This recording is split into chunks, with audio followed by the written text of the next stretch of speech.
ऐसे थोड़ा ना बरसात को उड़ीकते रहते हैं लोग, बस सभी सही समय पे आ जाए। लेकिन आजकल गड़बड़ हो रही है, जब नहीं चाहिए जब आती है और जब चाहिए तब आती नहीं। ये क्यों होता है, ऐसा क्यों हो रहा है, इस पे भी बात करेंगे अपने।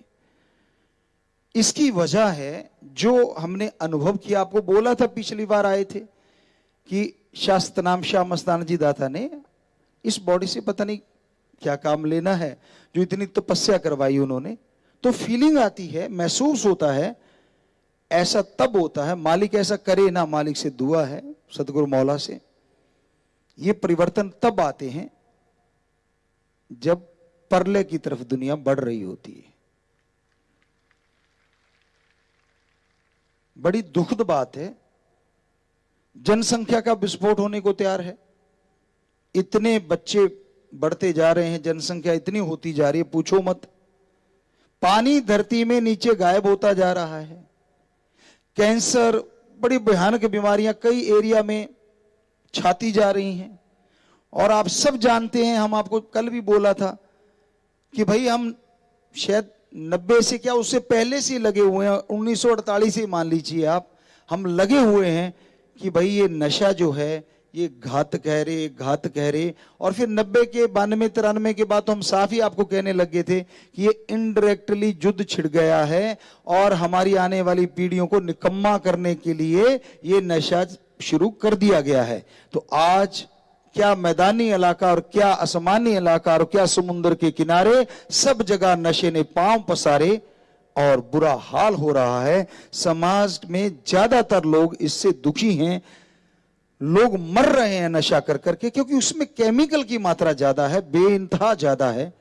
आदत पड़ जाती है बंदे को और फिर वो बर्बाद होता चला जाता है। और ये मरता बड़ा जल्दी है इंसान से। कई कहते नहीं, भगवान ने जो उम्र लिख दी, उम्र नहीं लिखी, उतने श्वास लिखे हैं, लिखे तेरे श्वास गिरास। तो नशे से 1 मिनट में 16-18 लेने की जगह 30-32 ले लेते हो और 100 साल की उम्र की जगह 50 में बेड़ा पार हो जाता है। 75 वाले 70 वाले का 35 में पार हो जाता है, 50 वाले का 25 में। तो इस तरह से आप अपने आप को बर्बाद कर रहे हैं।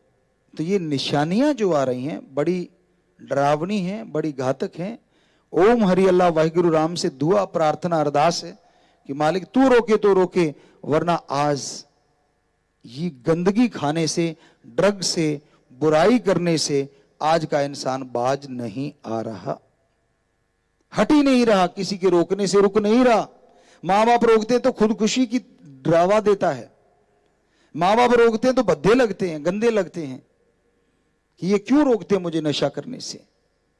तो समाज में भयानक परिवर्तन आ रहे हैं और उसी का एक ये अंग है। आप महसूस करके देख लो, बरसात बिना मौसम के हो रही है, मौसम जो पहले नहीं होता था वो हो रहा है और जो नहीं होना चाहिए वो भी हो रहा है। ग्लेशियर पिघल रहे हैं, पानी नीचे जा रहा है, कोयला, डीजल, पेट्रोल कब तक चलेगा? फिर क्या करोगे? आदी तो हो गए, अब लाइटों के भी आदी हैं, पंखों के भी आदी हैं, सारी चीजें, एसियों के भी लोग आदी हैं, बहुत सारी चीजें। पर जब ये चीजें खत्म होगी जिनसे ये बनता, तो कैसे चलेगा काम?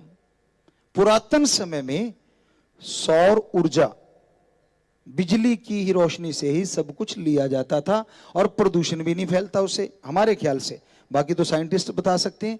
सौर ऊर्जा से हमें नहीं लगता कि कोई पोल्यूशन होता होगा या कोई प्रदूषण फैलता होगा, नहीं फैलता। कुछ बच्चे याद कर रहे हैं।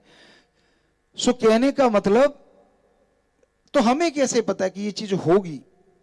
फीलिंग आ रही है, वो महसूस हो रहा है कि कहीं साइकिल ही फिर सबसे बढ़िया सवारी ना हो जाए, कहीं तत्ता तत्ता फिर से ना होने लग जाए। पंजाब वाले हो और इधर वाले भाई झोटा बुग्गी वाले हो, राजस्थान ऊंट गाड़ी वालों। कहने का मतलब, जब पेट्रोल नहीं, डीजल नहीं, कोयला नहीं, तो फिर ऊंट की पूंछी मरोड़ोगे? वो चमड़े वाली छांट चलोए, नारिया फलान्या तिंकड़िया।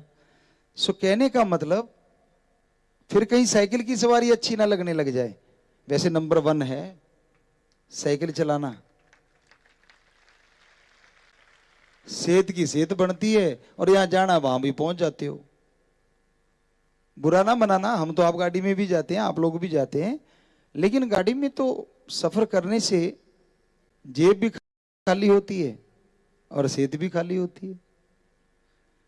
जाना पड़ता है और जाना पड़ेगा भी, जब तक चल रही गाड़ियां कौन हटता है।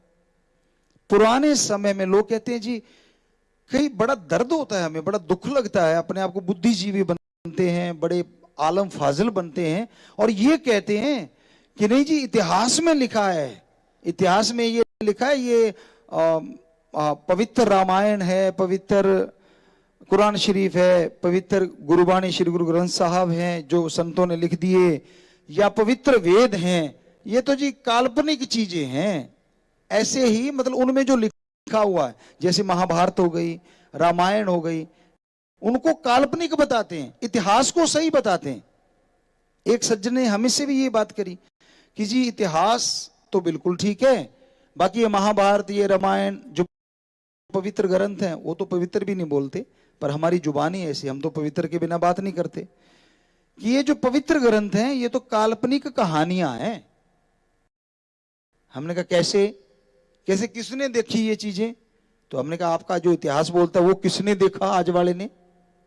कहते वो तो लिखा है। किसने लिखा है? कहते जी विद्वान पढ़े लिखे ने लिखा है।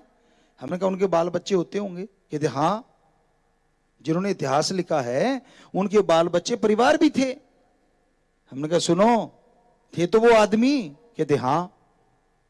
तो जिन्होंने हमारे पवित्र ग्रंथ जितने भी हैं, चलो महाभारत ले लीजिए या रामायण ले लीजिए, जिन्होंने वो लिखे हैं उन्होंने सारी दुनिया त्याग के लिखे हैं, तो उनको झूठ बोलने में किस चीज का लालच था? इतिहास भी आदमी ने लिखा और ये भी आदमी ने, वो आदमी बाल बच्चों के लिए जीता था, और जिन्होंने हमारे पवित्र ग्रंथ लिखे हैं वो समाज के लिए जीते थे। आप बड़े झूठे हो सकते हैं, हमारे बड़े झूठे नहीं हो सकते। हम चैलेंज करते, जो मर्जी साइंटिस्ट आ जाए हमसे बहस करके दिखा दे कि भाई हाँ हमारे धर्म झूठे हैं, सवाल ही पैदा नहीं होता। यहां से